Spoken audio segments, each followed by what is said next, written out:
Hello বন্ধুরা, আশা করি তোমরা সবাই অনেক ভালো আছো। দেখতে পাচ্ছ আমি চলে এসেছি শাঁখারি বাজার, কারণ মা টেনেছে আর মার কাছে না আসি কি আমি পারি বলো। আমার সাথে তোমরাও মাকে দর্শন করো। অনেক দিন পর মার কাছে আসলাম আর এসে যে কী যে শান্তি লাগছিল।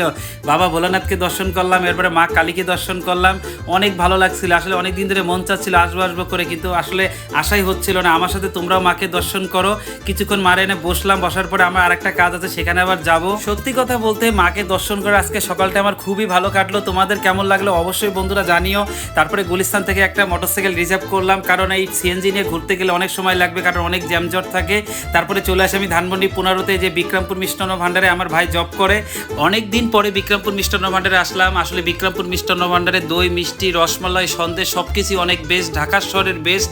যারা খাওনি অবশ্যই ট্রাই করে দেখতে পারো, এদের মিষ্টি আসলে অনেক ভালো।